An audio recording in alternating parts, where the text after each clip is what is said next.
Welcome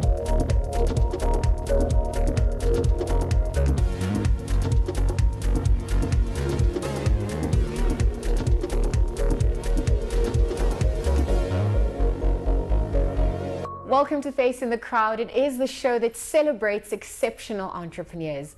Well, today's focus is on a young man who at 23 is making waves in the hospitality and property industry, Mr. Yamkela Kibet.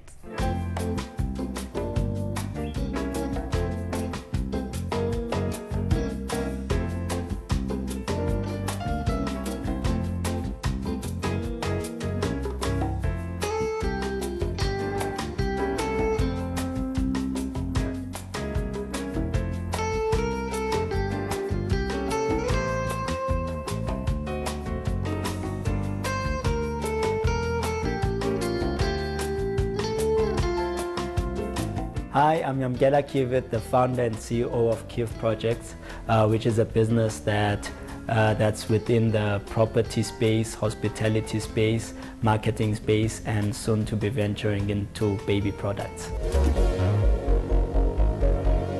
We are chatting to Yamkela Kibet, owner and CEO of KIV Projects. Thank you for making time to chat with us today. Thanks for coming through. I really appreciate it. The vision, Yamkela, and what you've established here, I mean, where does that come from for you? Well, I think like many Black South Africans, I grew up in the non-conventional way of how families should be, you know. Yeah. So I grew up with my biological father being absent and my mother being obviously the pusher, you know. So in growing up with those dynamics, I remember in the school that I was in matric, you know, when your fees were not paid, you were put out and whatever, or something like that. You would go out into the hall or you'd be in the line. So I remember there was this one day where there was a bit of challenges like that, you know. But it made me to come to the realization that I could no longer operate in an ignorant manner, you know. It is important for a man to accumulate something so that he can sustain and secure the peace of those around him. So Yamkela, you then dabble and diversify in many projects, as the company name you know, alludes to. So you're in property, you're in marketing, you're in the food industry, you're in lifestyle media, your arts as well. What is the vision for you, for your company, that you have come to uphold? So with what I always call the structure of my business, the way I've structured it is, it's an unconventional way in which I'm trying to run away from Black people that build survivalist businesses. So those are businesses that are there for someone to just be able to eat at night and then it's over. But I'm trying to move it to businesses that will actually outlive me. So a business that will be able to actually to create a legacy for my family, that even when that's why I've broadened the scale of my businesses to say that if these businesses should be able, that if there's ever a day where Yamkela is incapable one day to fulfill certain things or to even be on earth, but I know that I've accumulated so many assets, which are businesses, that my family is able to sustain itself. Obviously, the journey has been up and down, but for you, you know, achieving success at such a young age is quite the feat. Most people only succeed and achieve this much later on in life. What do you think you've attributed that to? Or is this just the beginning of the iceberg, the tip of the iceberg for you? It is the beginning, but I'd also say a certain level of and I always speak about this, a high level of sacrifice. When I was starting to build a business, and I always say this to people, that I really sacrificed. You know, I sacrificed on my social life. I sacrificed on not going home as often as I would have liked to go home. I sacrificed on a lot of other things. And the main goal that has made me actually seem like my things have accelerated is because I never tried to subcontract sacrifice to anyone else. I knew that if I have this vision, I'm I'm the only one that can actually sacrifice for it, and I'm the only one that can make it a reality. Education has played a major role in your life. There's a great emphasis on it from you and your side. How has it helped you during your entrepreneurial journey? I'll always say this, no matter if you want to operate in the 21st century, knowledge will always be the currency of influence. I don't believe, and I might be knocked off by saying this, I don't believe that education is a life changer. I believe that it's the changing of one's mind that is the life changer. But what I believe that education is, it's a tool that can be used for a person to be able to channel their thoughts accordingly. So it's a tool for you to be able to get information, and with your transformed mind now, be able to channel those thoughts accordingly. You were in the music industry, so we know that you're a man of many talents, but obviously you chose the entrepreneurial rule to sustain yourself and your family. Why? I mean, you can sing, you've got the charisma and the presence to be on stage. Yeah. When did you decide that and being an entrepreneur is something you want to dabble in as opposed to becoming a singer? I think when, I think at that time, after that event, and I did the music project when I was 19.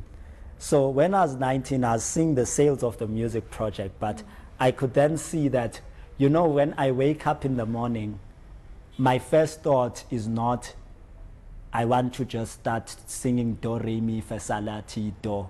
My first thought is, are these CDs selling in store? Yes. And that's where the identity thing came up to me, that actually, Yamkela, you are a figures person. You're a person that wants to start businesses, open businesses, and you want to see those businesses generate income. Yeah. So then they became that twist that now I started being an entrepreneur, and I can tell you that this thing, I started seeing more results in my life as an entrepreneur than I saw being a musician. I was a musician for those 2 years, you know, and I never had a car.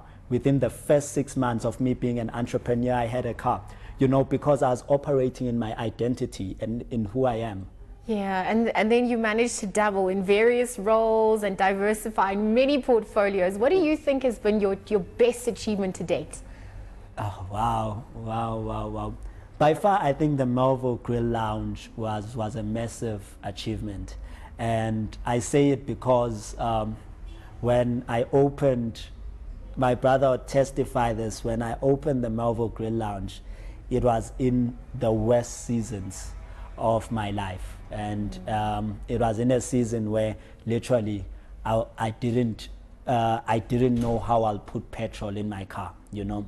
And the first day I opened that restaurant, the place was literally packed to capacity. People were literally waiting to come into the place. And I think the journey to it is a restaurant that took me more than 6 months to open. Wow. So it was a restaurant that took me more than 6 months to open, where people were opposing my opening. I was continuously going to meetings where people are saying that they don't want this. There were racial issues around it. There were a lot of issues about. And I think when it opened, and that day when it was packed, it was like, wow, I can't believe I actually did it. Yeah. And I think everything else then, you know, it became an achievement. But I always say this, that sometimes an achievement that is birthed out of your worst seasons becomes your most memorable achievements. So obviously you're not a one-man show. There are many people who've contributed to your success and whom you work with. So we spoke to a few of them, and this is what they had to say about you.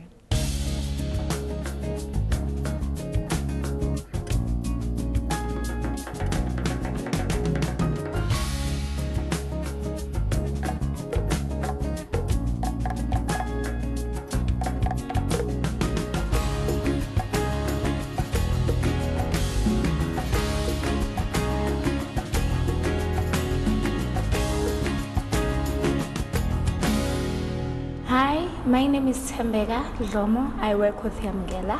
My name is Lebohang Moitse and I'm the marketing and PR consultant for Yamkela Kivet brand and the marketing manager for Espaini Meat Lounge.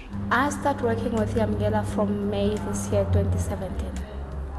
And I knew him from this year, April. Well, basically I was employed before and I came out of employment from a not very favorable situation, and we spoke about it with Yamkela and it came up that actually we could do a lot for each other, working with each other. And we developed a business relationship and I helped him build his empire, if you will. I'm helping him build his empire. First, he's way too younger than me, but what I've learned from him is that he's a persistent person. He's the person who knows exactly what he wants. He sticks to his goals and he runs after whatever he wants. So I've learned a lot from him.